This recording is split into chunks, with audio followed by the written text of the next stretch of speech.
Hello there. My name is Red Joy, and I am joined by a very good friend of mine, Bogo Batreps, who is one half of 1% of Baldur's Gate 3 players who have earned all 54 Steam achievements for the game. A huge, huge congratulations to you, my friend. Yeah, thank you. Yeah, absolutely. So today I'm going to ask Bogo a few questions.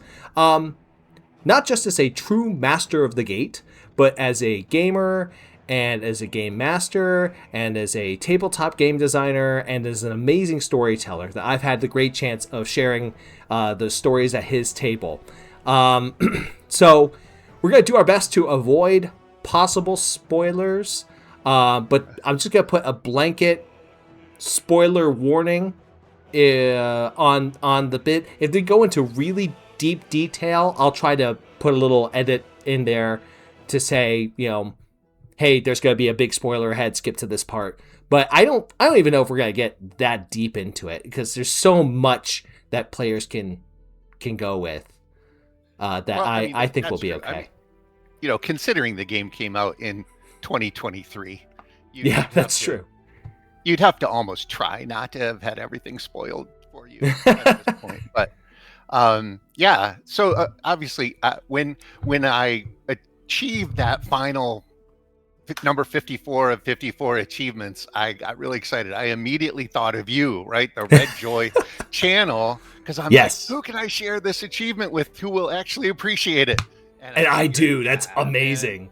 Red Joy's got a channel dedicated to Baldur's Gate. Maybe not specifically Baldur's Gate 3, but I knew you would be able to share in my enthusiasm. And then when I saw it, it's like less than one half of 1% of players have gotten all 54 achievements. I don't know. It felt like a fairly significant accomplishment. Obviously, maybe not the world's greatest accomplishment, but still one of those funny things that means a lot to gamers, and I think gamers can understand the sense Yes. of satisfaction. So I just thought it would be fun to talk about my thoughts on sort of the achievement system and what I had to go through to achieve all 54, and just answer whatever questions you might happen to have. Sure, and as mentioned, we're gonna ask a lot of questions about Baldur's Gate 3 and about those achievements, but we'll also tap into other stuff. Because we both play Dungeons and Dragons. Yep. We play other role playing games, including one that you designed, Savage Soul. Yep. So I do have a couple of questions. I'm gonna give you yes, the description that is in the description. That rule set. Go get it. Go into the descriptions after you're done with this interview. Pause it at the last second and then go get that book because it's amazing. I And then, appreciate it. yes, absolutely. So let's go ahead. I wrote down my questions because I'm All a right. real professional interviewer. So, so simple question to start it off: how many playthroughs did it take for you to earn all of those achievements? So that is a great question. I started playing in November of 2023, and it looks like, just looking at my Steam achievement log, it looks like I probably finished my first playthrough in December of 2023. And at Oof. that point, I wasn't really tracking achievements or anything along those lines. I was just having fun. And then it's funny because you'll see there's like a huge skip from early 2024 all the way to late 2025. And it isn't that I actually stopped playing the game at that time. What happened was I wasn't focused on achievements at that point, and I started getting into mods. So I Yeah. started modding the game primarily just to make it look better. Like, they were all visual mods. I'm really not into mods that change the gameplay because whatever, people can do whatever they want. It's Right. a standalone game. But to me, that feels like cheating. And so I'm just like into mods to make the characters look better, maybe Mhm. better outfits, better looking armor, whatever. So I uh, I got into the modding. Modding's really easy with the Baldur's Gate 3 mod manager. Oh yeah. But I guess maybe it didn't. Well, it's not that it didn't dawn on me, but I just didn't really care about achievements at the time. So once you install any mods, you can no longer earn achievements. Right. So there was about a year or more, where I was playing quite a bit and probably enhancing my skills at the game, but not earning any achievements. And then when I got back into it, in let's see, when would that have been? In like late 2025, I got back into the game, and or not back into it, but I came to the conclusion that I wanted to earn the golden dice, right? And Yeah. you can only earn the golden dice if you complete the game in honor mode. And you can only do it if you complete the game in honor mode without mods. So I uninstalled all my mods, and I was determined to do a full honor mode playthrough and earn those golden dice. Again, it's like it's a standalone game. It's not like I'm ever going to show anybody those golden dice, but just the Right. idea of Yeah. having the prestigious golden It's dice a seemed like personal really, prestige. yeah, Yeah. a personal achievement. So I played through. I managed to make it through. I'm not going to say I made it through on my first try, but after a few attempts, I actually completed the game in honor mode. And then, fortunately, one of the achievements is for completing the game in honor mode. There's a separate achievement for completing the game in tactician mode, right? Which is Ooh. like the hard mode, but death isn't permanent in Okay. tactician mode. But fortunately, the game is smart enough that if you finish it in honor mode, it gives you credit for finishing it in tactician mode. Like it Excellent. doesn't See, that essentially, makes a lot of sense. yeah, it essentially doesn't force you to go back and play in an easier mode. It's like, Yeah. okay, yeah, clearly you did it, so we're going to give you credit. So I was happy to see both of those achievements show up at the same time, honor mode and tactician mode. And then when I looked at it, it's like, wow, it's just like 54 achievements. There were only a few that I don't have. It would show, I don't know, 4 plus 7 or something like that. I'm Hmm. like, wow, there's only like 11 achievements that I have left to do. And so I actually at that point I determined this is going to be my goal, right? I'm gonna Yes. get finish all the achievements, and I think you actually have to have that mindset to be able to do it. And the reason I say that is Hmm. because some of the achievements forced me to play in ways that I would ordinarily not play. Hmm. Like I always tend, when I'm playing role playing games, I always want to be the good guy, right? I always want to be like the altruistic hero. And Yeah. so all my playthroughs, I like tried to save everybody, and I always, like, if I got to the end, I would choose the save the world option, Yeah, of and course. everything was wonderful. Um but some of the achievements actually require you to, like, for example, become the chosen of Baal, the god of murder, Yeah. right? Or to claim the world in Baal's honor. Right. So essentially, you can't possibly get all the achievements unless you are determined to do an evil playthrough. Right. And at the same time, as you may know, there one of the characters that you can choose is called the Dark Urge. Oh yeah. And when I first started playing, I'm like, okay, I'll see what that's about. And I actually found it really distasteful. This idea that it was essentially forcing you to play as a psychotic murderer, right? Yeah.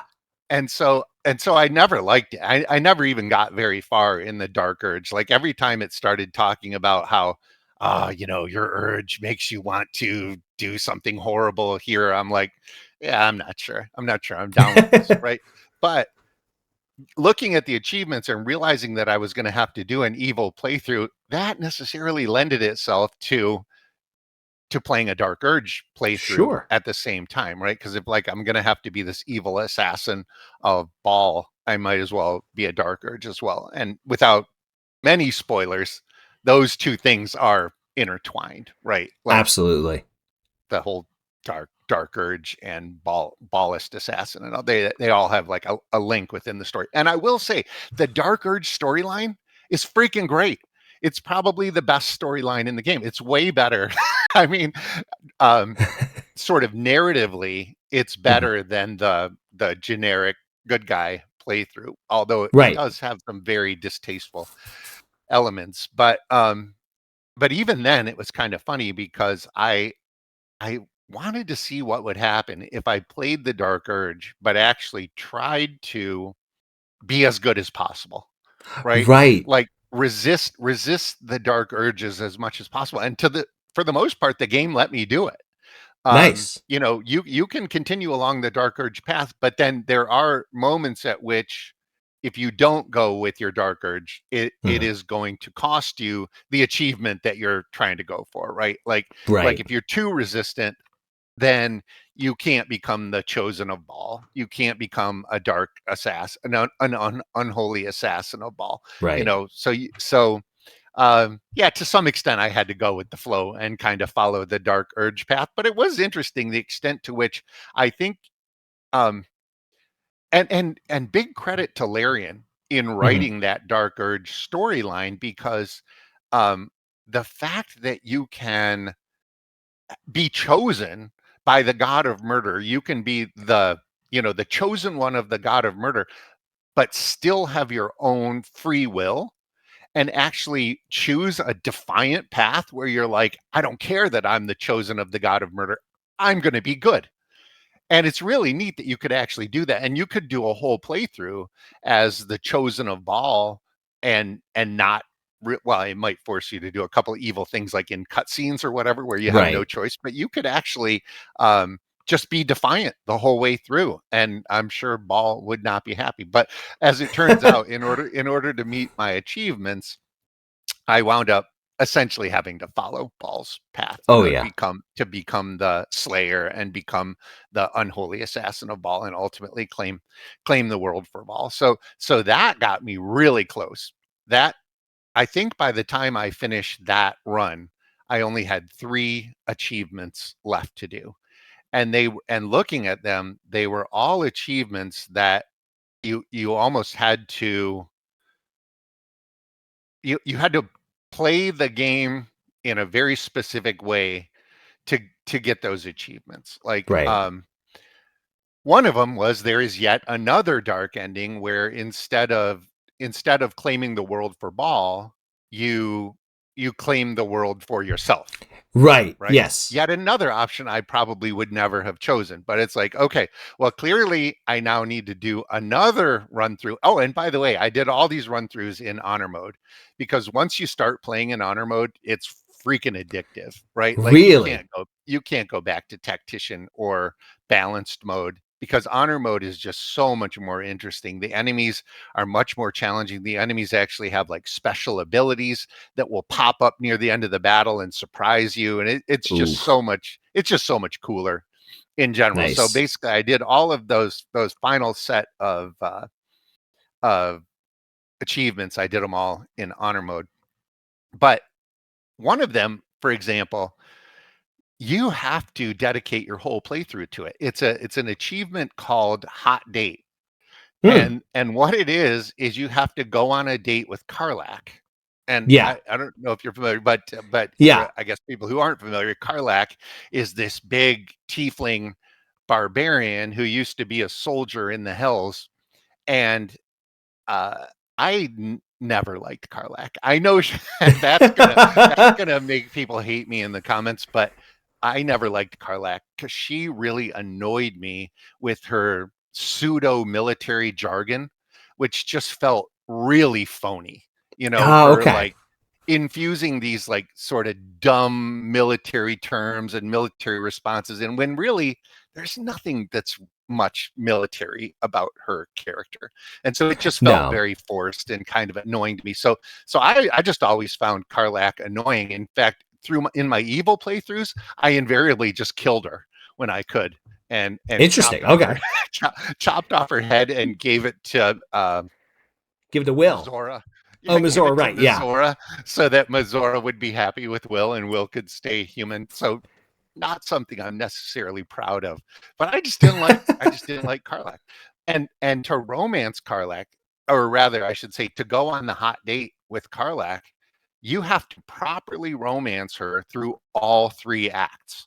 Like you Hmm. have to get to a specific romance stage in act 1, you have to get to a specific romance stage in act 2, and then when you get to act 3, she'll ask you out on the date, right? So it's you have to really go out of your way. It's one of these achievements that seems like it should be so easy, but Right. Because all the characters are just so eager to date you because you are right, just like, you're the yeah. star of the show. Yeah, so I was doing this one run. I was actually playing as like a a dwarf, like this little, Mm-hmm. just a normal dwarf, not even a dwergar, but I was this dwarf, and I had a really high favorability with Karlach, Nice. and but I hadn't properly romanced her. And so we get into Act 3, and I'm thinking, all right, well, Karlach thinks I'm the greatest thing in the world. She's going to ask me out on a date. So then we're wandering around the lower city. She bumps into her friend, and her friend goes, "Oh, hey, are you two together?" And Karlach's response is, "Ooh, no." What? Ah, so much And I'm effort. like, "Oh my god, I think this whole run was was wasted." Oh And no. I didn't even finish that run because I'm like, There's no this is point. useless. The whole point of Yeah. this run was supposed to be romancing Karlach. But the mistake that I made in that run was that I had created a team that never needed long rests. We could just go Ah. on forever. Basically, Yeah. the only time I would long rest is when it was forced. Like Yeah. in between acts, it will force you to do a long rest, and then I would do a long rest. And it turns Mhm. out if you play like that, you miss a lot of the sort of inter-party and interpersonal opportunities which Yeah. all come up while you're resting.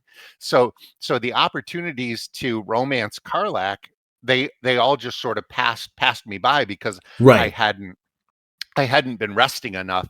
So when I realized that, when I finally did my Karlach playthrough, I would, like, whenever I went to camp, I would just like partial rest, partial rest, partial rest, partial rest, right? Yeah. Until I wasn't getting any new cutscenes, and then Mhm. I would do a full rest and actually recover my abilities and stuff and move on. And it turns out that you kind of have to wait a while for to achieve the different romance levels with Karlach. So that was a surprisingly difficult achievement. And then finally, so I romanced Karlach, and I actually had.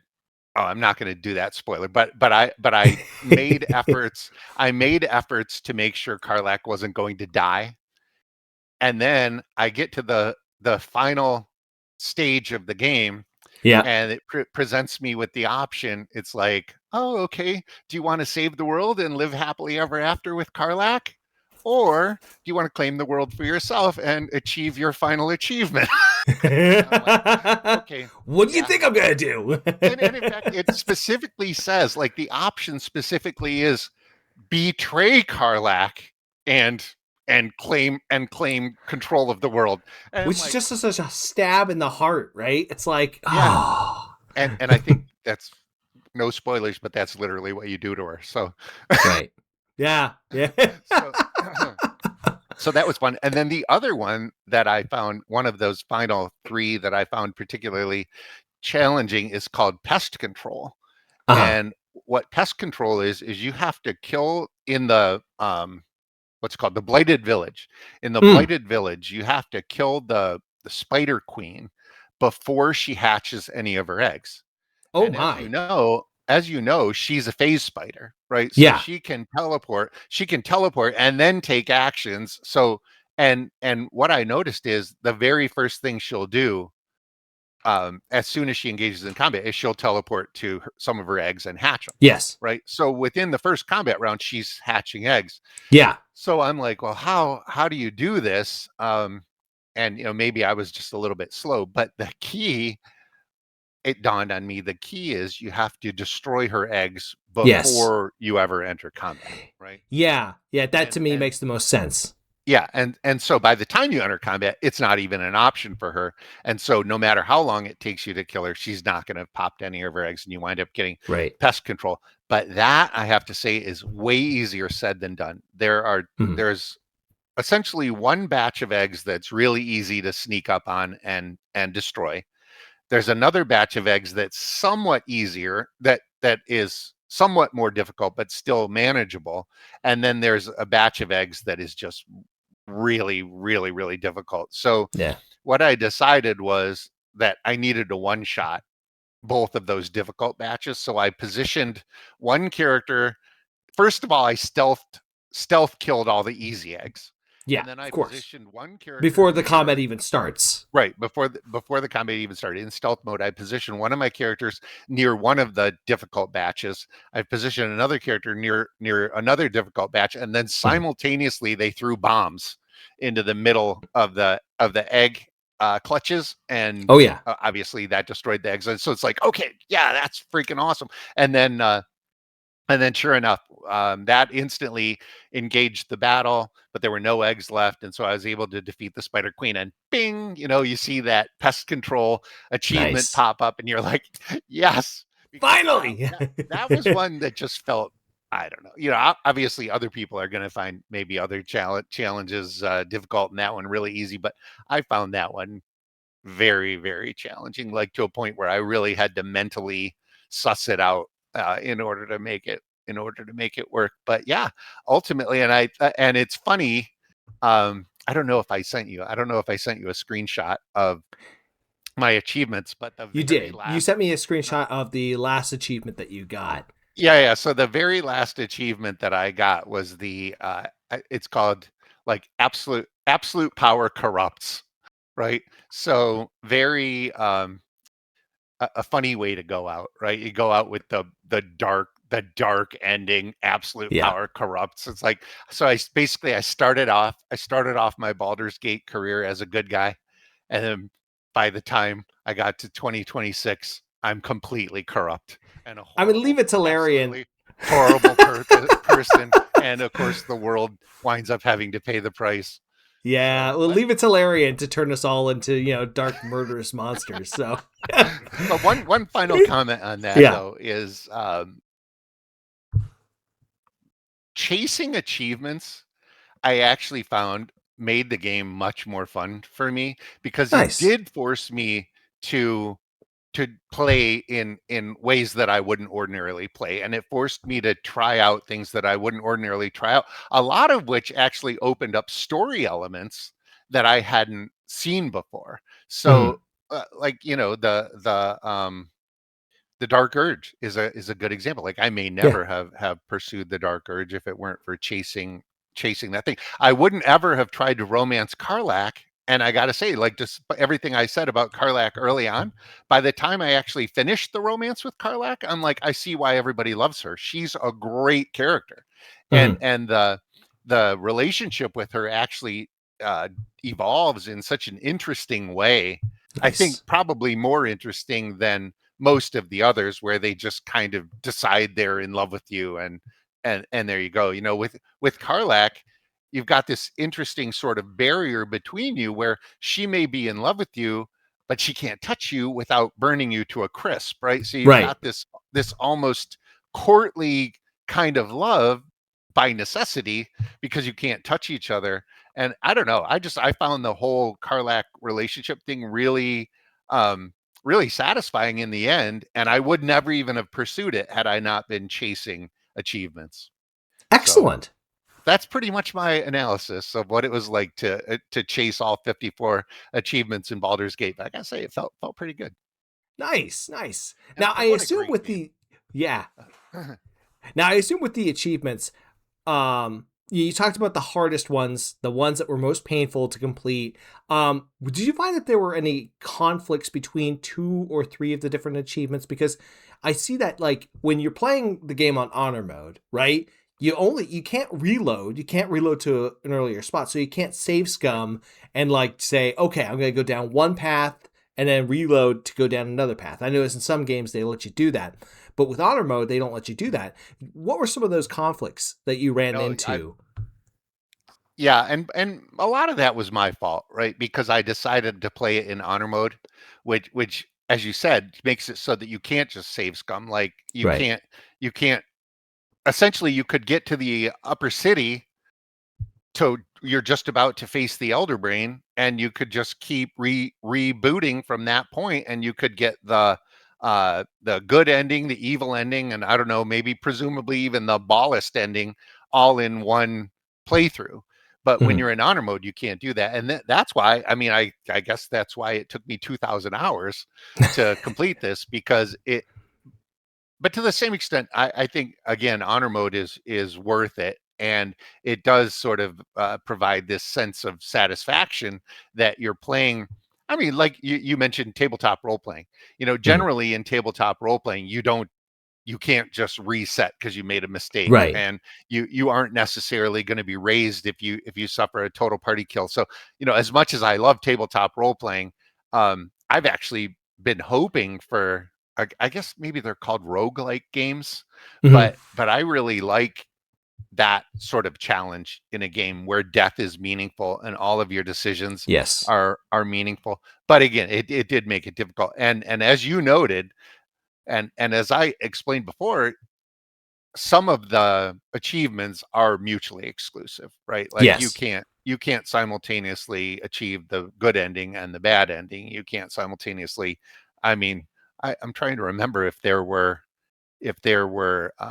achievements regarding romancing any of the other characters. I mean, I assume there probably were, but like, I don't know, presumably you wouldn't be able to, like do multiple, although maybe you can. Some of the npcs seem pretty flexible, so maybe Sure. you Yeah. could romance, well, in fact, I think there was a point during my Karlak playthrough where Karlak said something like, well, you know, you can feel free to romance other characters, but just know that you're mine, or something like that.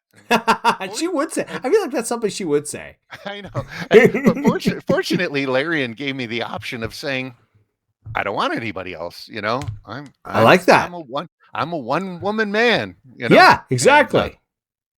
it was pretty cool. So yeah, my final guy, the guy with which I romanced Karlak, was a paladin named Darius Good, Sir Darius Good. Nice, Sir And Darius Good. I liked him. I mean, he was a Oath of Devotion paladin, which I guess people kind of bust on as not being particularly powerful, but I don't know. I enjoyed it. I liked it a lot. I liked the idea of being able to stand in the middle of my party and increase all of their saving throws, Nice. that sort of thing. I definitely was not the most efficient member of the party, but it was still a lot of fun. Well, and that's so funny because that's actually going to lead me into like my next question. You know, and talking about kind of the builds that make the game. First off, you talked about one that was quote unquote an unoptimized build of being Oath of Devotion Paladin. Yeah. Were there any of your playthroughs that you found to be really just really fun builds that um, let you do a lot of things that you weren't conventionally thinking you were able to do, and then you played them and you kind of came up with new ideas, new strategies of how to use Yeah. them? Absolutely. I mean, this is old news at this point, but the idea of the Gloomstalker assassin, Ooh. like if you play a Gloomstalker assassin, you are so lethal from stealth and so lethal from uh you know, the first round of combat. If you get surprised, you get a whole nother round of attacks before the enemy can even respond. And then you're probably at a sufficient distance where if you want to, you could actually just run away, jump back in camp, and then come straight back to the battle. The enemy has now forgotten you're there, and you can do it Oh. all over again. So it does feel a little bit cheesy, and I think people generally refer to it as like stealth cheese, but it is a crazy powerful build, like a build to where you really don't even need any other party members. And a lot of Wow. times you're just like, you just keep your three other party members just hidden somewhere while you go and execute whatever the enemies are. So Whew. yeah, that was optimized. I played one playthrough. I was a swashbuckler, Mm. which again, like if you listen to the influencers, they'll say that's one of the weakest subclasses in the game, and I agree. It is pretty weak. But I played it straight swashbuckler all the way through to level 12, Mhm. and I thought it was fun. I think I primarily liked it for the sort of role playing aspect, like the whole Nice. sort of pirate themes. You know, I love pirates, Oh and yeah. so yeah, so yeah, I don't know. I think you're gonna have a lot of fun in the game. What I will say is that I did tend to default to certain builds for my other party members, right? Hmm. Like Lazelle, I would almost always make her a, well, this was after patch 8. I would almost always make her a what the heck are they called? The warriors that use magic. Oh, the What are they? oh my I forget what gosh, they're called. Eldritch Knight. Eldritch Knight, yeah. So Yeah, I would make her an Eldritch Knight Tavern Brawler, and yeah, then oh yeah, and then she could basically erase anything just by throwing stuff at it, right? nice. And then at the same time, I would usually make Asterion into a Gloomstalker assassin just for when I needed him, Oh yeah. and then I almost never played Shadowheart as a cleric for some reason Hmm. because Gale makes such a good cleric that Yeah, I was gonna say I yeah will sometimes do the wizard cleric double build with yeah him. he is such a good cleric that I would usually just respect respect Shadowheart into like, so one time I had her be my wizard, and that was actually kind of fun. But yeah, I'm trying to think. Well, I did try out a lot of different things, like the whole, Minsk. You can Hmm. only recruit Minsk in Act 3. Yeah. In my earliest playthroughs, like I never even saw Minsk. I'm like, who the hell is Minsk? And how are you supposed to recruit this guy? I had like no idea, but it turns out you essentially have to pursue um Jahira's you have to pursue Jahira's storyline, and Yeah. then she leads you to Minsk, and then you can recruit Minsk. But then you recruit Minsk so late in the game that you're basically Hmm. just gonna respec him to take the place of one of your existing party members. Right. And so I don't know. I felt like it was really kind of hard to feel like Minsk was a meaningful NPC, although I know people love Boo. So Right. Well, boo. Okay, so like coming from the mostly Baldur's Gate 1 and 2 experience, right. I will say Minx is a disappointment there too. Sacrilege, I know. Sacrilege, I know, but he is a disappointment there. But Boo carries his weight. He Okay. absolutely carries his weight in all of the games. He sits nicely in the inventory and, doesn't cause any issues. That's cool. That's cool. So Yeah, I it's mean, good to see he's Boo. continuing the tradition. Yeah, Boo was really cute. Minsk was just kind of annoying. In general, Yeah. I don't like characters that are intentionally goofy, and Yeah. Minsk was definitely scripted to be intentionally stupid and goofy. Yes. And so I think, given a choice, I would probably just pass on Minsk. He's not Yeah. that great of a character, and to the same extent, I found Will actually kind of annoying in that Hmm. he's just too. I don't know. Maybe because I kind of like to be the goody two shoes paladin of the party. It was kind of annoying having Will there trying to outgood me, you know. Right. So yeah, generally speaking, I wouldn't go with Will. I'd usually leave Will and Shadowheart and Gale in camp, and then go with the others.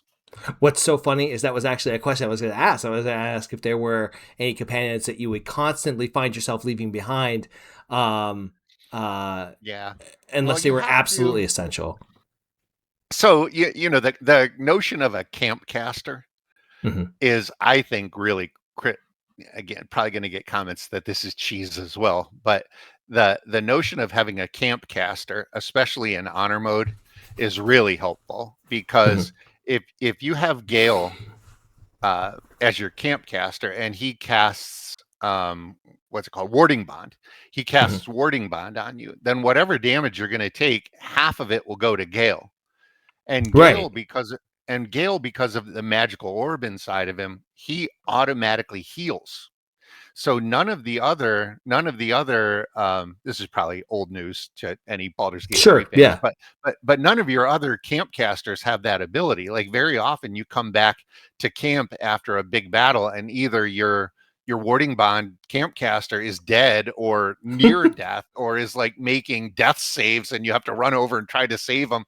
Usually they die just as you get to them, but with Gale, because he auto heals, he's such he's such an invaluable resource for one of your characters that he can do the warding bond on. That, I mean, it's almost hard not to want to leave him in camp. Although his story is actually really rich, and on the Yeah. few playthroughs where I actually took Gale along as and as one of my party members, I really enjoyed it. Like I think Gale's actually really cool. Yeah, Um, Gale is one of those.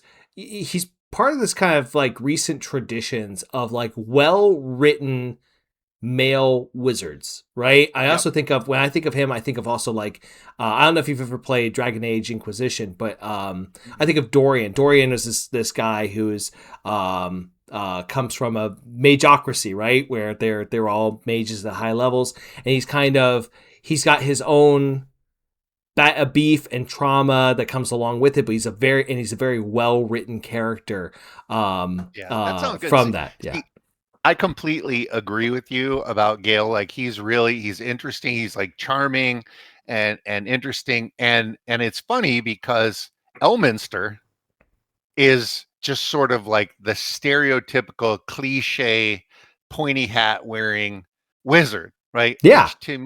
Which to me is like so boring and like old and tired that. And it's funny because of course there are scenes in the game where you've got both Elminster and Gale, Mhm. and it's almost like the sort of old school wizard versus what a wizard could be. Right. And between the two, definitely a Gale fan. So Oh yeah, absolutely. I mean, like Elminster. We can also say that it's basically Ed Greenwood, the creator of Forgotten Realms, is in his fantasy avatar form. But he, well, Forgotten I Realms is mean, if you awesome. look at Ed Greenwood, he looks Oh, exactly does like he? Oh, Elminster. okay. Oh yeah, big white That's good. beard. Yeah, he's great. But but just the fact that you have this character who has all this deep, rich history, and he always seems to be relegated to be a cameo character unless he's got his own books. And I don't know if they've released a. Oh, maybe they've released an Elminster book recently. I don't know, but like he always just seems to be kind of that cameo character because he's Hmm. the avatar, the face of Forgotten Realms. So Yeah. Well, that makes sense. And at least in Baldur's Gate 3, like when people speak of him, they speak of him in terms of like unimaginable power, right? yes, And so yes. I'm not sure like how great a protagonist somebody would make who's got unimaginable power, right? Right, exactly. At that point, he's not Although relatable. yeah, he's not relatable. Whereas he could be a great backup character, or Mhm. NPC or sidekick or even just cameo appearance because obviously he is so well known. Now, I actually don't have much experience with Baldur's Gate or Baldur's Gate 2. I take it he was one of the characters in Baldur's Gate. No, I mean, he played a cameo role in both of those games too. Oh, okay. He would come up on occasion in Baldur's Gate 1 because he was a friend of your foster father's. And he was a member of the Harpers, who they play a big role in the Baldur's Gate 1 story. And then Baldur's Gate 2, the main story of Baldur's Gate 2, he actually doesn't really show up until the very end, close to the very end of the game, where you yourself are close to godhood, and he comes to you and he's like, I wouldn't pick a fight with you at this stage. And it's Okay. like Well, that's kind of like a little pat on the back of like, okay, yeah, yeah, here's how yeah. far you've Well, gone. Yeah. so that's news to me. I just assumed that he was one of the playable uh, characters, either in Baldur's No. Gate or Baldur's Gate 2. Because, and now what about Jahira? Was she a Jahira playable is a character? playable character in Baldur's Okay. Gate 1 and 2. Okay. Yeah. So at least I She's was right about her. yes. In fact, she's a romanceable character in Baldur's Gate 2. And she has a lot of the same personality, maybe a little less jaded in Baldur's Gate 1 than she is in like Baldur's Gate 3. Hmm. Um, but Well, she's I presumably a lot younger, yes, right? she's a century younger. Yeah. Right. Um, yeah. But even then, she comes with kind of natural experience, right? She is friends. She was also friends with the character's foster father, and the character's foster father was like kind of presumably an old man in his 60s by the time you come about. So she has some years on her even then, considering she's a half elf. That's not that surprising. So I got to say, as much as I loved Baldur's Gate 3, I do have this temptation to want to go back and play Baldur's Gate 2, but I'm a little bit concerned that the sort of outdated mechanics are going to be jarring after playing something as sort of smooth and polished as Baldur's Gate 3. What are your thoughts on that? So I would say, first off, you're dealing with a different edition of D&D, right? You're dealing with AD&D versus D&D 5th edition. Mhm. I think one of the big things that's going to be very jarring is the customization of your character is relatively inflexible compared to Baldur's Gate 3. Baldur's Gate 3, you talk to Withers, you can pretty much change whatever character, whatever Absolutely, yeah. class you want to. In Baldur's Gate 1 and 2, there is only really one way to potentially change your class. Once you choose a class at the beginning of the game, in almost all circumstances, you're going to be playing that one class throughout the entire game. Hmm. Which means that like leveling up, especially at lower levels, it has a lot of meaning, right? And there's not a huge amount of choice you have to do every time you level up. A little different for some classes, but then you get to later on, you get a little more power with every level up, but it does kind of fall off, except for casters, Hmm. particularly wizards, because they get more castings of spells per day.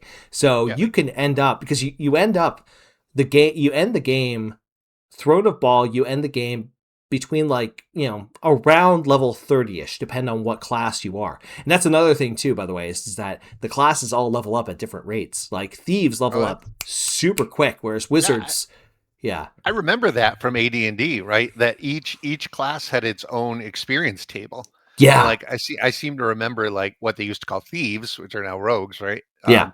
Thieves actually would level up really fast, whereas like Yes. wizards would level up really slow, or paladins would level up super slow. I could be wrong about that, but I remember that they all had their own little tables, which I noticed that in fifth edition, or I guess right now we're playing 5.5. Mhm. It everybody levels up at the same rate, Pretty much, which yeah. it does seem to be a good approach, right? I agree. Because, like for example, the way they do it in Baldur's Gate 3, where whatever level the leader is, Mhm. everybody else is just automatically at that Yes. level. Yes. That just seems to work out really well, right? Because if you had to separately level up every character, there would be characters you just wouldn't play because Yep. they would be essentially useless. And I've noticed that in live tabletop role playing, especially in Dungeons and Dragons, um, a lot of DMs do like to default to this Yeah. milestone system instead Mhm. of awarding experience points, and that's really consistent with the idea that the whole party's always going to be the same level, which I think is good. Yeah, I think that that's good. It makes everybody even level. For the amount that I play Baldur's Gates 1 and 2, I have a lot of things that I would not want put in at my table from AD&D. Some things I think are great, but other things I would not. And the Like what? differentiation, well, the big one is the whole like different Right. levels of experience thing. I think that would drive me up the wall. And I don't even think it's that. I don't even think it's that fair because thieves we mentioned they level up very very quick. Well, they're getting close to their full level of HP at some Hmm. tables. They're getting better skills every time they level up, and if they're leveling up twice as fast as wizards, that is that gives them a huge amount of power early on in the game that kind of far exceeds. They even can exceed fighters at some point. Of course, it's Sure. I wouldn't pit them Well, as directly damage against each other, dealers, for but sure. yeah, Yeah. yeah. Um, so that would drive me Well, crazy.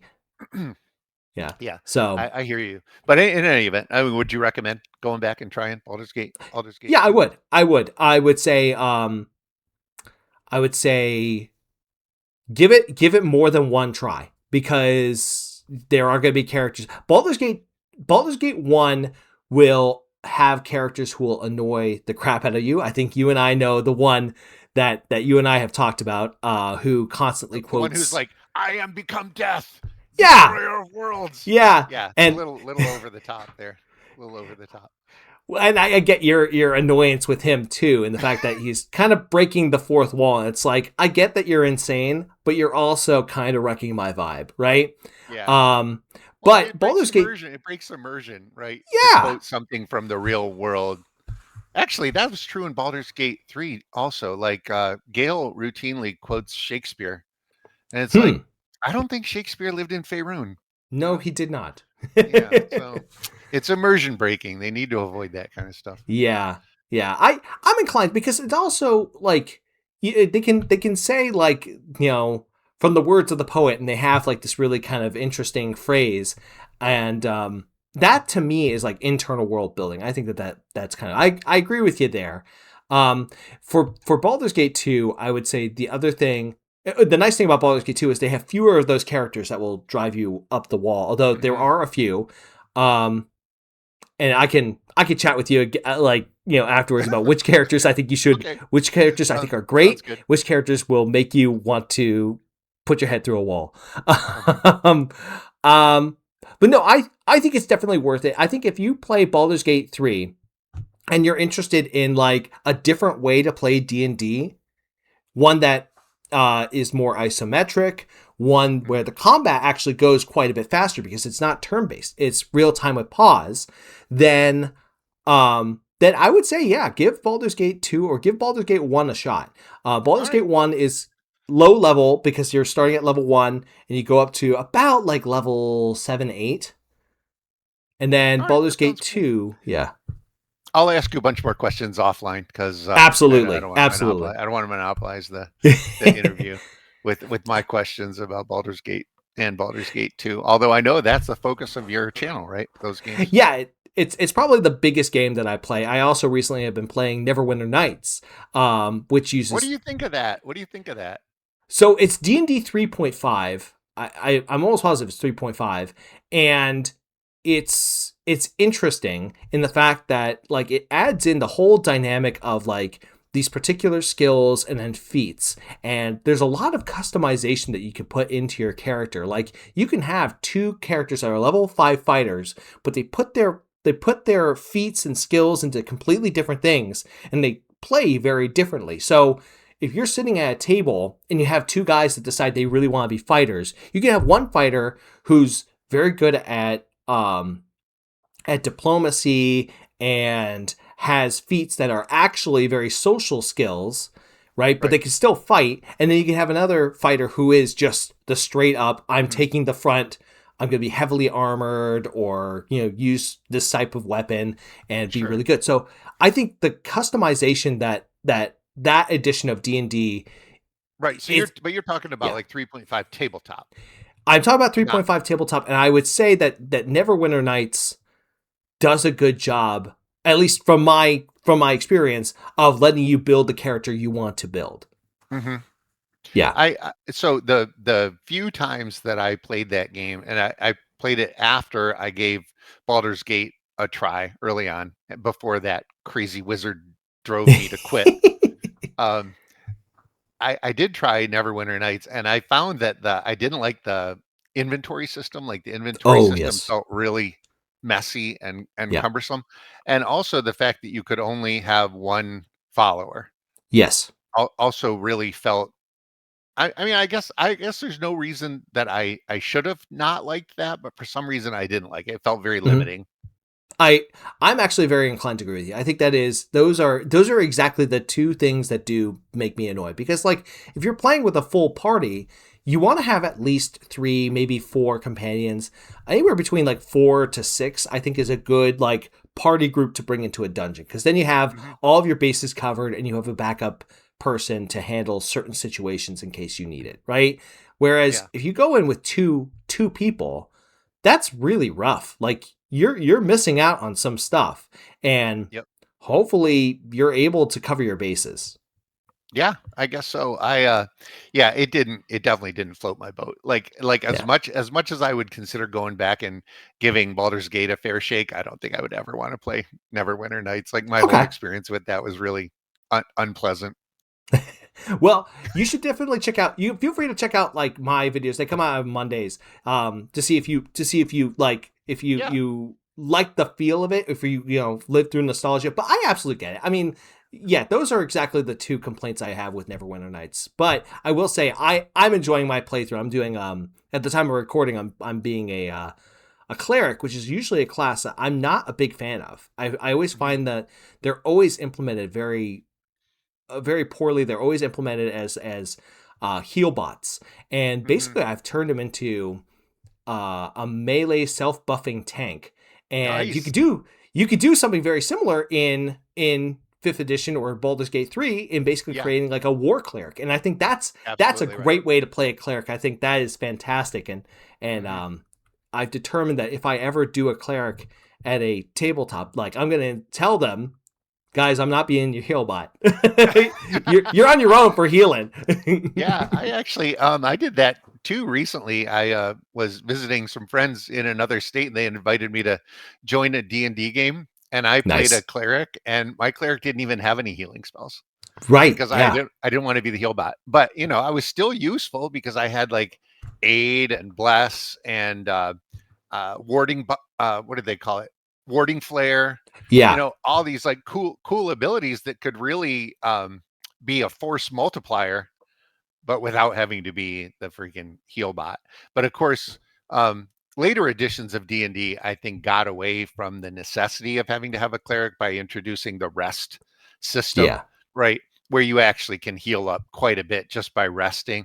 Whereas it used to be after every battle, your cleric would have to burn all their spell slots just Yeah. getting the party back up to some reasonable fighting shape. But yeah, anyways, Well, the funny thing is, right? That yeah. I mentioned like one of the things I didn't like about Neverwinter Nights was only having one companion, but that didn't bother me at all in Skyrim, right? In Right. Skyrim, that felt perfectly fine. So I don't know. Maybe it's just the way it was implemented. Yes. Yes. You know what it is? It's when you're playing Skyrim, it has more of like a momentum to it. It's more of like you're playing frontline, same with Fallout, right? The Fallout 3, Fallout New Hmm. Vegas Yeah, and Fallout 4 is you get the sense of I am the one in the driver's seat walking through. It's you don't have to point and click to wherever you want to go. You are the one who is right. moving, and I think that makes a big difference. And that Yeah, makes it very forgivable to have just one companion versus like, a point and click CRPG, which, yeah, it's a whole lot of fun, but it does kind of feel like you should have more than one companion at your yeah. Well, I side. mean, just given how well Baldur's Gate 3 works in that regard, Yes. like Yeah. it does seem like a party of at least four does feel like a really nice balance. And of Yeah. course, you know, I love Fallout. I love all the Fallout Yeah. games. I Oh, they're so love good. Skyrim. And all those games, well, at least Fallout 4, trying to remember if it was true in New Vegas as well. Fallout 4, you can only have one companion, you True. know. So, and I that believe never the bothered me. Right, the only Fallout games that would allow for you to have more than one were Fallout's 1 and 2 because Right, they had the that isometric. isometric, Yeah, yeah, those yeah. were great games. It's People fantastic underrate games. those. Oh my gosh, I can't tell you how much time I spent playing Fallout 2. Like, Oh, I Fallout 2 is I so loved good. Fallout 2 so many times. I've restarted that game so many times just because I loved it. Absolutely loved it. And that was another one where you could really experiment with a lot of different builds, which Yes, is something that I find just, you know, enhances replayability it really so does. much. That's why Baldur's Gate 3 just feels infinitely replayable because there are so many different class combinations or, you know, Mhm. different gear combinations. You can have different class and gear combinations amongst your party. So I don't Yes. know. There's that versatility really lends itself to, you know, maybe you take a break for a couple months and then you're like, wow, what if I played a party of all swashbucklers, you know? Right, exactly. And then and then you go back and give it a try.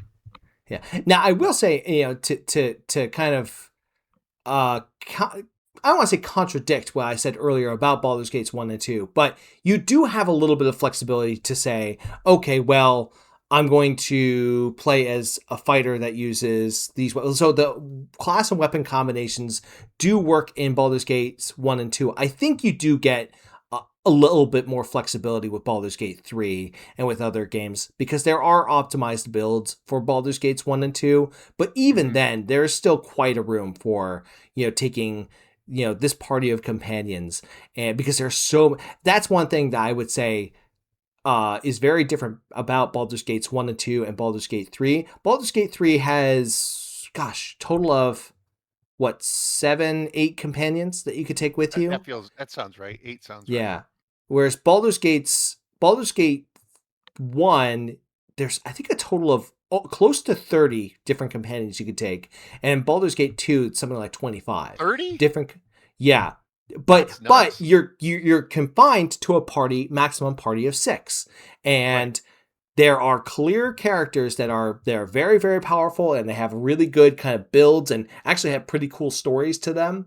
And then there's some characters where it's like, you're a piece of dog crap, and you only take them if you're absolutely desperate or if you just want to hear their banters.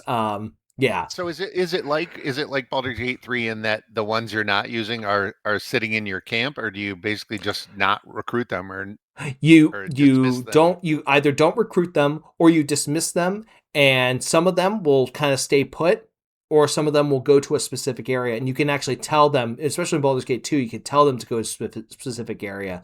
There's one tavern, so you can pick them in up the main later city. Yes, yeah. Okay. But That's pretty cool. But the downside to that is that they miss out on experience that you would pick up. So again, you get into that AD&D where you have different characters at different experience levels, and that can be a pain in the ass. So you're basically going to lock in on a party, because once you start advancing that party, you're not going to want to swap out an experienced character for an. That makes sense. That's true, unless you have a character who dies permanently, right? Because a lot of the games obviously can resurrect characters who die in battle. But there are times in Baldur's Gates 1 and 2 where your character will just be blown apart or be fried by a lightning bolt, and they cannot be resurrected. And so it's like, really interesting. Yeah, so it's like, okay, well, I guess I'm recruiting this backup, character, and there are times where it will match the experience points, but that is only up to a certain point. So that's something you and I could chat about a little later on. But it's sounds good. Sounds good. One thing I wanted to ask about, right? So we're talking a lot about the different game editions, right? We talked about Neverwinter Nights having a version of D&D, Baldur's Gates 1 and 2 using AD&D, Baldur's Gate 3 using 5th edition. First off, overall, how do you feel about either 5th edition D&D or 5.5? So I really liked 5th edition, and I like 5.5 even better. Nice. Like I know there are a lot of naysayers on 5.5. Definitely the art choices were curious, but I think overall the game is like really, really nicely presented. The rules are really clear. The way the book is laid out. I mean, this is talking about the player's handbook. The rules are laid out nice and clearly. I feel like the balance is good. The sort of class progression and keeping you wanting to level up just because the abilities that you gain at different levels are sufficiently interesting. I don't know. Nice. I think it's really good. And then comparing some of the changes that they made to the classes between 5 and 5.5, I feel like the 5.5 balances were just all for the better. Oh, good. Good deal. So now compared to other editions, would you say that 5.5 is your top favorite, or would you say that there are other versions of D&D? And I would never go back to like the old advanced D&D, because even back then, even like when I was very young playing that in high school, junior high school, and high school, it just struck me as really dumb, right? Like you roll a die. If you exceed the armor class, you hit, then you roll damage. Now it's somebody else's turn. I mean, the whole thing just felt so uh, I mean, not just unrealistic, but just unimaginative. Mhm. And so I very quickly got away from D&D just because it felt boring, and I tried out a lot of other different systems. Of course, then I developed the Savage Soul, which that obviously rings all my bells, like all the things that I like, tactical options and leadership Yeah. and all those sorts of things. Got complete character diversity, but I was pleasantly surprised when I actually got back into D&D with 5th edition. I was actually pleasantly surprised at how many changes they had made and how much they had improved the tactical options, and even just making the character classes more versatile and more interesting. It just felt like a completely new game. Like if Nice. you were to ask me right now, would I join a group that was playing like the 1980s Advanced Dungeons and Dragons? The answer would be no, I would not.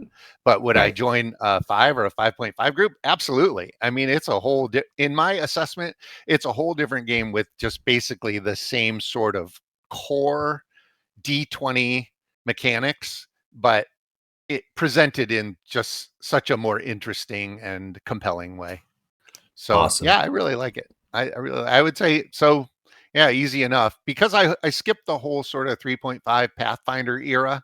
Mhm. Um, my only basis for comparison is Advanced Dungeons and Dragons versus 5 and 5.5, and of them, 5.5 is by far my favorite.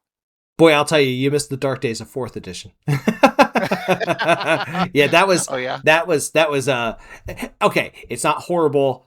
It's not good. Mm. Yeah, Okay, that sounds so bad.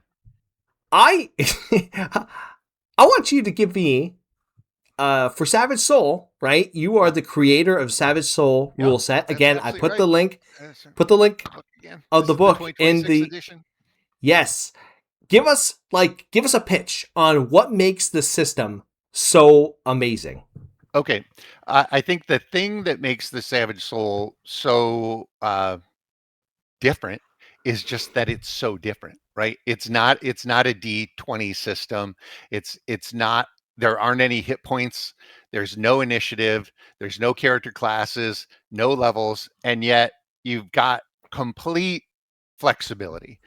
In fact, I'm going to be running a demo of Savage Soul at this summer's, or I guess this Labor Day weekend, Nova Open in Washington, D.C.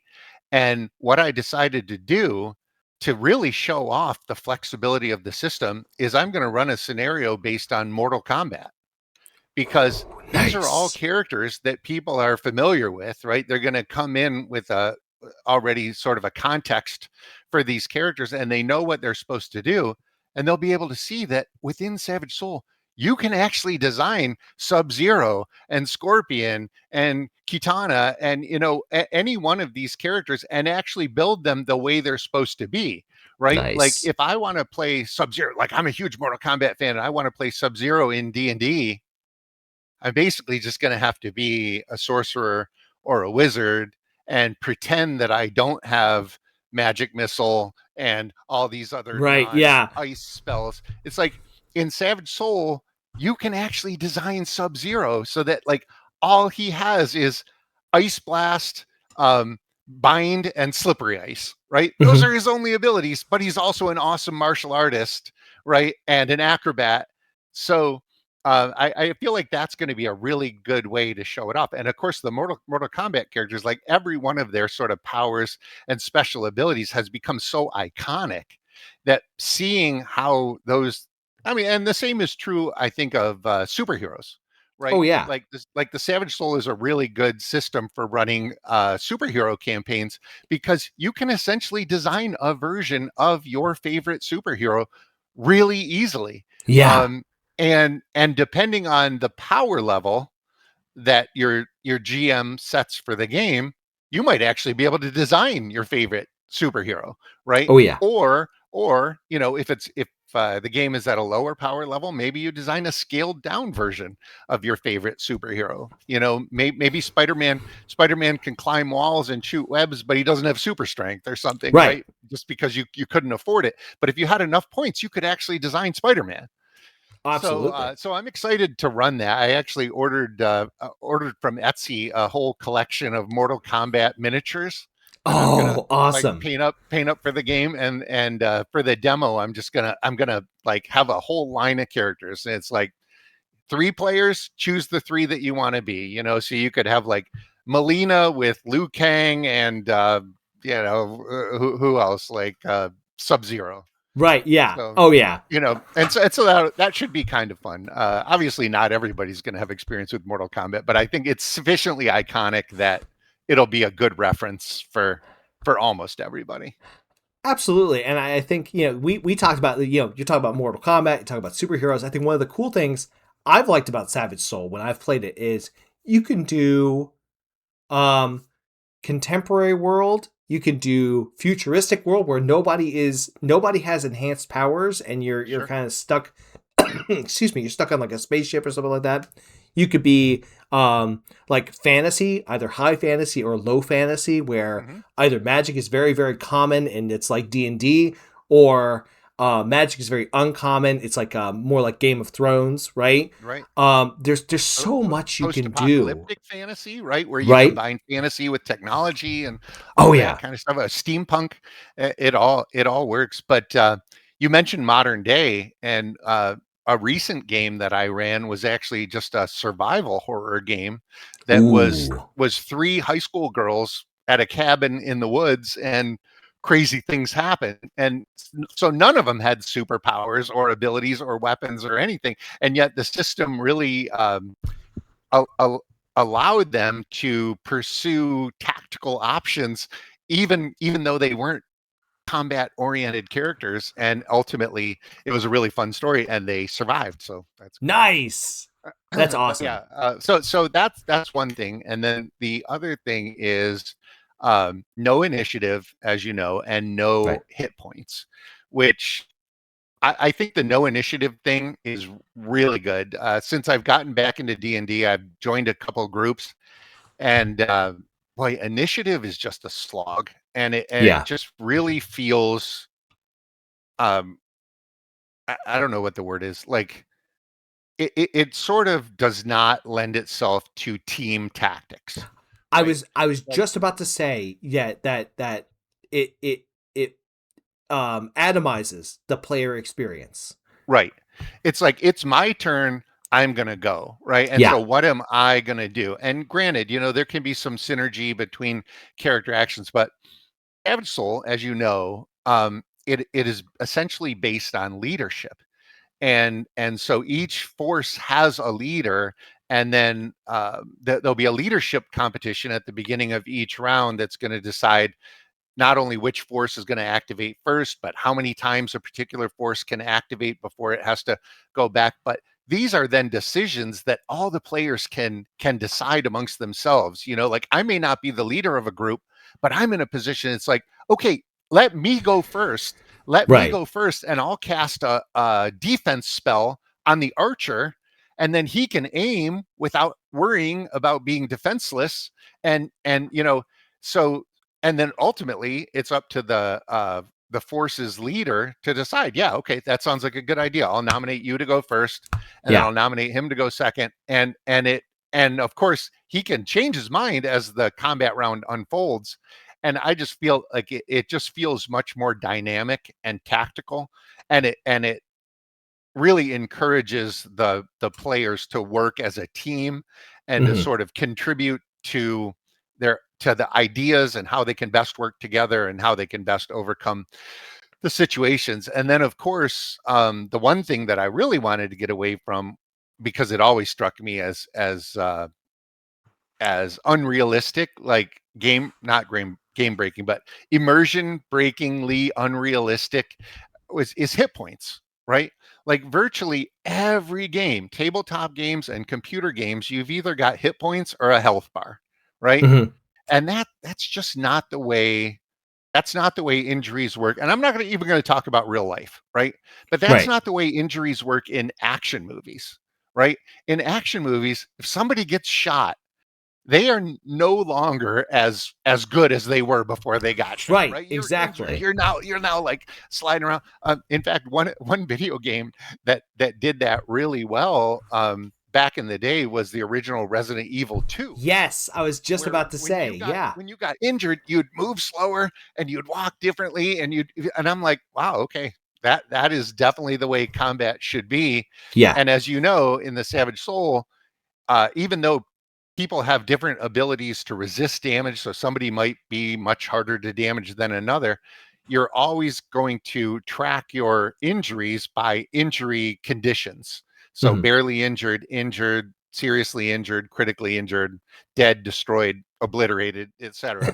Um, but another nice thing about that is you can then easily track every character's condition. You can easily track just with a colored marker, That's with a true. colored counter on the board, Mhm. right? You don't need the players to be like subtracting 12 from 32 to decide Right. how many hit points they have left. You just look at it and say, okay, that character is injured, that character is barely injured, that character is uninjured, um, and that's all you need to know. So the sort of bookkeeping that's necessary, and the confusion and the questions that you need to ask about, like, okay, well, which one of those guys is injured, how injured does he appear to be, Mhm. it's all right there in front of you Yeah. on the table. And so I find that really adds to the excitement and the drama, and the idea that somebody's standing there fighting while he's critically injured. It adds this sort of much more visual sort of narrative effect, that your your combat actions have immediate and meaningful consequences, and so do your enemies' combat actions, Yeah. right? Because as you know, if you get injured, it sucks, because Yeah. all of a sudden you're not as effective as you used to be, and now Right. you're more dependent on your party members, or you're trying to find some way to heal yourself, or maybe you're considering retreating from the battle instead of continuing to fight. So it's like, yeah, I just find it opens up the possibilities and the sort of narrative possibilities much more than your traditional hit point based game.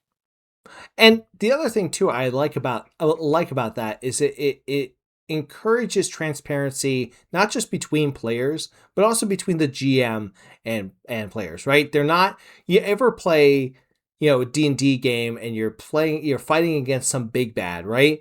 And you get this wallop that does maybe, I don't know, 40 damage, right? And you're like, "Oh man, that hit was so powerful."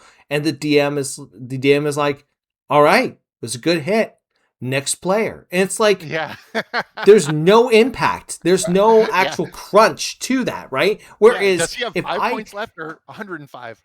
right, and if I know I did a hard enough hit that caused the character to go from barely injured to seriously injured, I know that that hit landed and landed hard, and it's just like, okay, that gives me satisfaction in my blows. Not only that, but I know that if I didn't hit quite as hard, that gives me the understanding of, okay, what do I need to do a little bit longer, harder, what do I need to roll, or what tactic do I need to try next to bring Hmm. them up to the next wound level? And that also, um, because every character is relatively unique, right? In Hmm. Soul, there's not really that opportunity to metagame to be like, well, I know that this character, I know a bandit only has this level of armor, and Right. therefore, you can't really do that much. I'm by the way Yeah. pushing up my imaginary glasses, um, Which I have real but glasses, so I can see. yeah, you'll do it for me. Um, so now it's Yeah. kind of cool because we're talking into gaming style. Um, what would you say when you're playing Soul, you're playing D&D, or you're playing Baldur's Gate 3, probably more of like the tabletop games? What would you say is a philosophy you have in creating new characters? Yeah, so that's interesting. I just recently played in a new D&D two shot, and afterward, I mean, the group really gelled. It was a lot of fun, and so the Nice. the the DM mentioned that he's probably going to start something up in June, and essentially invited us back. And I called him to the side and I say, I just want you to know, as DM, that I don't mind dying. I don't mind dying because I love creating new characters. And so don't don't bend over backward trying to keep my character alive or trying to, give us some way to resurrect my fallen character. It's like if I play a different PC every week, I'm going to be perfectly happy because, like, as you know, I absolutely love writing character backstories, and especially with Soul because it's entirely flexible, right? Mhm. The different kinds of things that you can try out to sort of like create a character that fits this sort of character concept that you come up with. I find that to be a very enjoyable part of the game. And I also, just because I'm so into role playing, that I kind of love introducing my new character, right? And sort of like um unravel unveiling my backstory, and all this Yeah. kind of stuff. So that to me is the key. Like, I would much rather play a character that I think is interesting than one that is sort of chasing some kind of meta and is, Mm. min maxed. And of course, I designed Soul in such a way that min maxing is really hard, Yeah. right? You can't just trade away one attribute for another. If No. you want to be below average in a particular attribute, you actually have to specifically take a disadvantage that Mhm. is going to make you below average in that attribute. And of course, you're limited in the number of disadvantages that you can take. So I've Right. never liked the idea of min maxing, right? The fact that you meet a wizard, maybe wizard's not a good example, but let's say you meet a cleric in D Mhm. and D. That cleric is probably going to have an 8 intelligence and an 8 charisma because those two attributes just don't matter to a Right. cleric. Exactly. And so you can, like, if you meet a cleric, or at least a PC cleric, you can pretty much guess he's going to have an 8 charisma and an 8 intelligence just because of the tendency to min max. But that's certainly not true in Soul because, yeah, you could take a disadvantage like weakling and lower your strength a little bit and earn some points, or you could take a something like clumsy, lower your athletics, all this. But you might actually find that there are 5 other disadvantages that you would rather take that are going to give you Right. more points that better fit your character background. And so the min maxing, rather than being just a default option, becomes something that you actually have to make a conscious choice to do. True. Yeah. And having a character who has specific things that they are very good at is it's tempered by the fact that you're also expected to be good at maybe two or three things, right? As we all are, right? We're Right. all very good at two or three Yeah. things. And I think that that's a Right. good way to create characters is creating characters. Maybe they might have one particular thing that they're not good at, or maybe they Right. have, kind of set circumstances where they don't perform well at all. But like they usually have two or three things where it's like, okay, like let Bogo's character handle it, right? Right. But So, like that's a really good point. And like, for example, new D&D is a little bit better, like with the different backgrounds and some of mm, the different subclasses, but it is still very limiting, right? it's In true. in what you are. Like, if you're a cleric, you're pretty much just a cleric or whatever else. Hmm. And like, that is not necessarily true of real people or realistic characters. Like, for example, I'm a lawyer, right? But Hmm. I'm also an archer, and I'm also a lumberjack, and I also like to build things, right? So I'm also a Right. craftsman. So it's like, if I were to build myself, I couldn't build myself as a D&D character. Like like I don't think there's No. any D&D class, subclass, background combination that would actually describe all the different things that I do. But I could build myself as a soul character. Now, Hmm. am I going to be good as somebody who all he ever does is just go bow hunting? Am I going to be as good an archer as that guy? No, probably not. I'm more of a jack of all trades kind of character, but you can do that, right? Yeah. If you want to, you can do that, or you can specialize in one particular thing, and then that's great too. But yeah, I find that, just getting back to your initial question, my goal is always just to come up with the character concept first, Hmm. and then try to create a character within the bounds of the rules, try to create a character that matches that character concept and then just have as much fun with it as possible.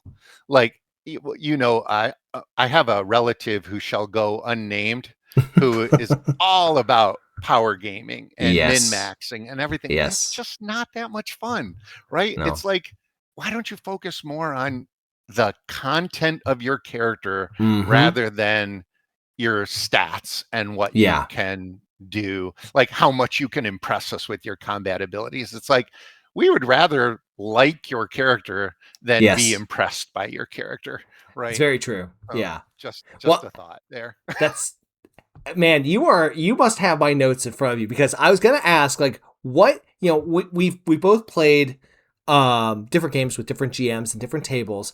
What are some of the we talked about one kind of bad player habit, and he's by the way a fine player. It's just Yeah, it's yeah, kind yeah, of yeah. not a fun thing. He's just a power gamer. He's what you would call Yeah, a power gamer. Yeah. yeah. What would you consider to be some good player habits? So this is all personal preference, right? Yeah. But um, I am really, really into role playing Mhm. as opposed to like role playing or dungeon Yes. crawling, right? And the two can go hand in hand. Like, I love combat, but I also love role playing. And so I think probably the player habit that I think is the best is when you are in a role playing situation, be your character. Don't describe your character. And that is surprisingly rare. Like, Hmm. I have been in groups before where every single player embraces that, right? Like, when every player speaks, they speak as their character. And when they're talking across the table, it is Yeah. literally character to character. And it is so immersive and it can Yes. become so deep and so emotional, And then the flip side of that is, uh, I explained to the bartender that we came down the path and arrived last night. It's like, why do you need to say that? Just say, yeah, you know what? We came in by way of the path and we arrived last night. Is there anything that we can do for you guys? There's no reason that you need to say my character explains, right? So actually looking at the new D&D starter set, I think there are actually some guidelines in there that are very counter to my philosophy of Mm. role playing. Like, for example, there's a scenario, not a scenario, but it's a little vignette where Yeah. you're traveling down the trail and you meet this female adventurer, and she says, "Well, the one thing I love is stories. I love stories, and I just love to hear stories from people." And so, of course, I'm sitting at the table. I'm like, "I got a story for you.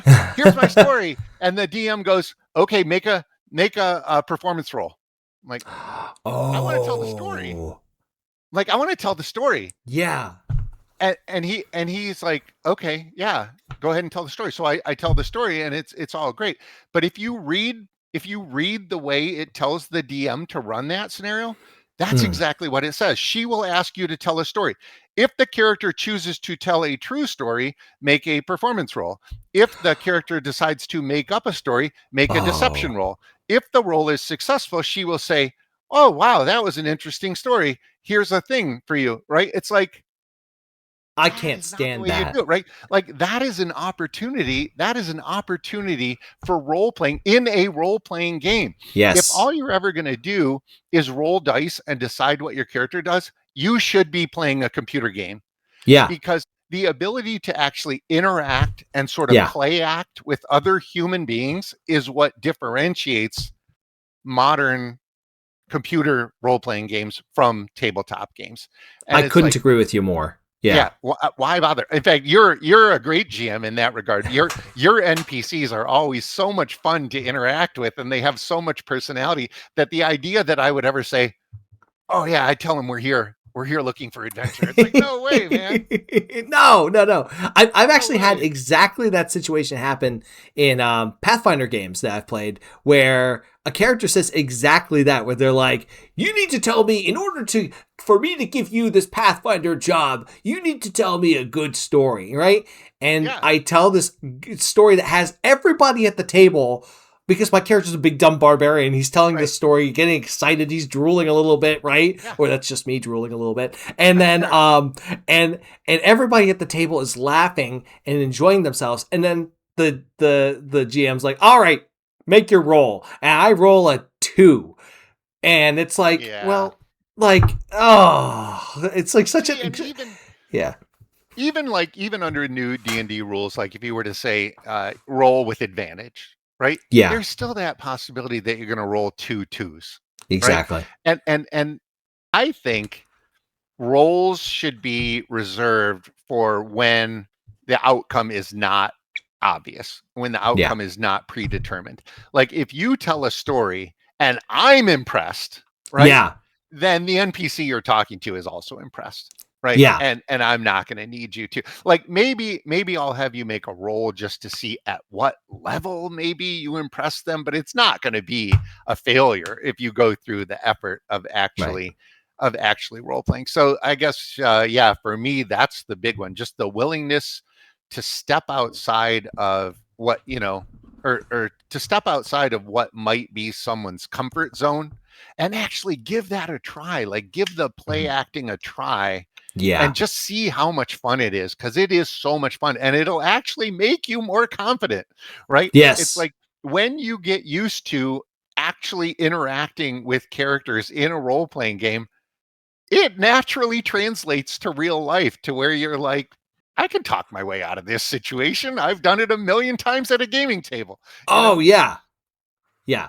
Yeah. So, I find that social interaction is just a little bit easier after I sit at a table with a good group. Like, if I'm playing Soul with you and some of yeah, the other guys, I'm like, oh wow, I really can talk my way out of that. And then I hit a brick wall. I was yeah, like, oh, must have rolled a 1.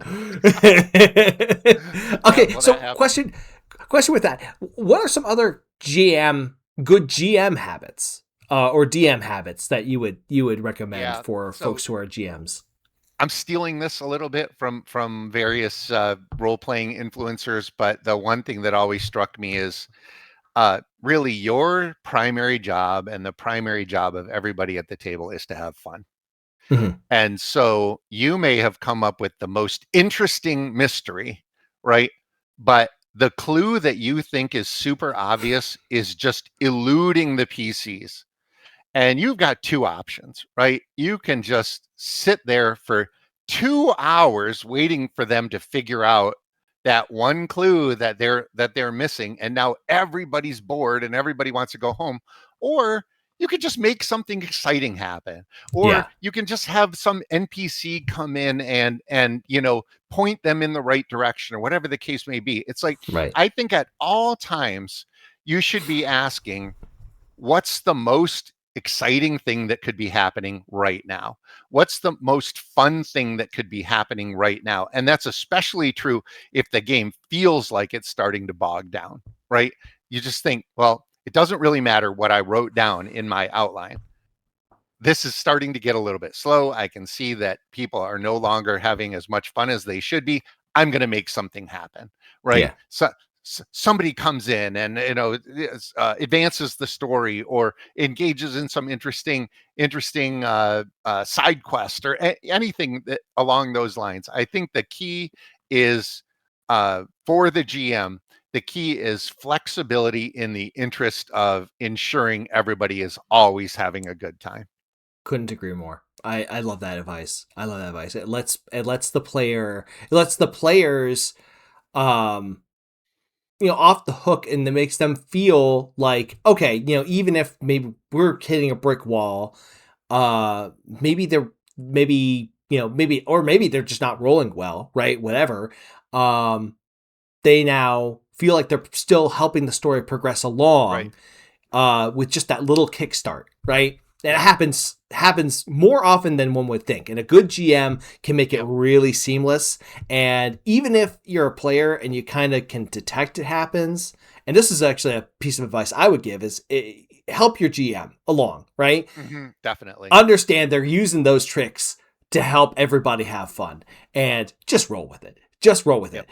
Always, my father-in-law would say, just, if you're come with a situation, just pull the trigger. And Yep. just go for it, right? Mhm. And that's exactly the right mentality. Well, So, and that pretty much characterizes my play style. Like I am all about fortune favors the bold mm, and not better safe than sorry. yeah. Because better safe than sorry leads to analysis paralysis Oh my God, and then yes. nothing happens. Like the Yeah. PCs sit there at just outside a door debating for an hour what's the best way to approach this situation. It's like just knock on the door, you know? Just knock on the door and see what happens. But yeah, you touched upon another thing too. That would be my second point for the GM is I think a lot of GMs become sort of overly invested or maybe even enamored with their own story, right? Hmm. And so, what I would say to any GM is your story is not the story. True. The PCs are the story, Yeah. right?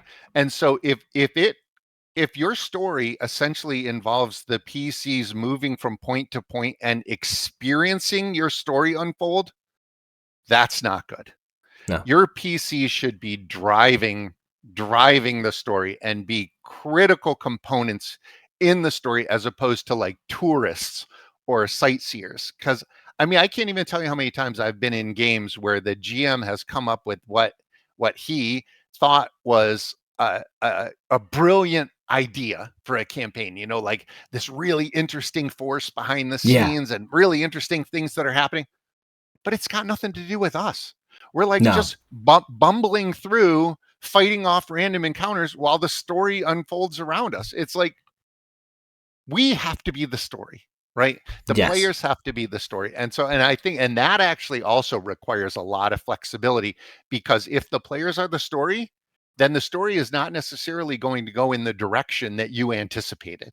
You True. have to be willing to pivot as the players pivot. And as the GM, you will eventually find that that's a lot more fun because then Hmm. essentially the players are telling you a story at the same time that you're telling them a story. And it really the cooperative effort of telling a story together is so much more powerful than essentially like directing a movie, which is what's going to happen if you stay so wedded to whatever outline you came up with at the Right. outset. Exactly. Yeah. To that sort of GM, I would say there's a place for you. It's called writing a book. Yeah, Write your own exactly. book. Tell your own story. Right. And there's nothing Right. wrong with that. But you're sitting at a table with a social game. Your players are the story. Right. You help their characters tell that. So, Yeah, all that's a right. great way to say it. And sometimes it Yeah. does feel that way. Sometimes it does feel like the GM is just telling you a story, and that would be better in maybe, I don't know, maybe you actually just write a story and send it to your players and they get to enjoy it, but that's not the gaming session. No. No. So I have two last questions for you, and these are Okay, returning to Baldur's Gate. Well, the first one is great. going to return to Baldur's Gate 3. Is understanding your abilities as a game designer. Mhm. If you could provide advice to Larian that they could use that could be included in the final game for Baldur's Gate 3 or wherever their next project would be, what advice would you give? Yeah, I mean that's a great question, but I really respect Larian's commitment to really trying to translate D&D 5.0 into a video game format rather than essentially just creating their own system and then calling it D&D. Right. So I mean for what they tried to do and what they so admirably achieved doing, I wouldn't I wouldn't presume to tell them that they could have done it better because what they tried to do was translate tabletop D&D into a video game and they did such a good job, and especially because of course I love the role playing. That's usually what puts me off of computer role playing games is you feel like you're missing that role playing aspect. But what Larian did so well was when you get into your dialogue options, they run the whole gamut, right? Mm. Like more often than not, when I'm presented with dialogue options, one of them is probably the option I would have chosen had I been presented the same scenario at the tabletop. So I'm pretty much blown away by what a good job they did. And since they chose a particular rule set, I wouldn't second guess. So I guess maybe the only piece of advice that I would give them is that they should make a Savage Soul game instead of a D&D game. I mean, I would play that, and I think a lot of people would absolutely love that, with all the reasons that Yeah, we've given. All right, it'd be a lot so of fun. last Be a question: lot of fun. All right, man. what's next for Bogo, Master of the Gate? Oh, that's a good question. Definitely nothing to do with any computers, because my quest to finish off those my quest to finish off all those achievements wound up I wound up sitting in front of my computer way too much over the past few weeks. And so I am, over the past 2 weekends, I cut down 2 gigantic trees and chopped them all up into Nice. firewood. And so I'm out there swinging my axe and getting some sunshine and, uh, you know, obviously trying to focus on my family a little bit more because they deserve it. So I would say what's next for Bogo is to just stay away from the computer for a while. But the game that I am most interested in, once I get the itch, is Aces of Thunder. I'm gonna Ooh, very really nice. dive into Aces of Thunder because I was a huge fan of IL-2 Sturmovik, Mm-hmm. and Aces of Thunder looks like maybe it even takes it to the next level where you can actually flip the switches in virtual reality and, Oh, that's cool. really get the World War II pilot experience in addition to just, the fun dogfighting and ground attacks and all of that. So, and the initial reviews that I read on Aces of Thunder were very positive. So I'm excited to give that a try. Plus, Very cool. I've got a really nice like HOTUS setup that I'm All excited right. to jump back into. But I'm also really hesitant to start that because I know once I do, I'm going to get addicted again, and I don't want that, at least for now. In fact, I may just wait until the summer's over. Once the summer's over, then it may Right. be time to dive back into a video game. But for now, I'm low tech Bogo. Right, low tech Bogo, and once you're done with Savage Soul demonstration at Nova Open, Yep, Labor Day weekend, if you're in the Northern Virginia area and you yep, want to check out Savage Soul, you want to see how it's played, or if you're just a fan of Mortal Kombat, which a lot of us are, I am, yeah, yeah. then you should definitely check it out.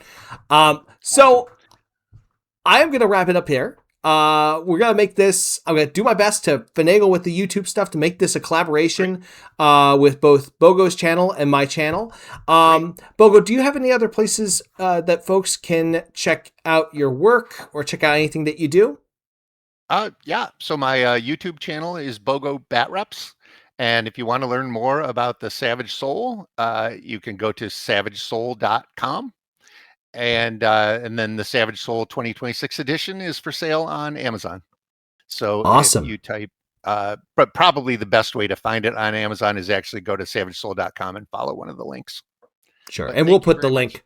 Absolutely, we'll put the link Great, down in the description below. So thank you so much for joining us, and thank you folks at home for listening in. We appreciate you checking out both of our channels and give us a like and subscribe. And until next time, take care and good luck. thanks a lot, We're all man. counting on you. Good stuff.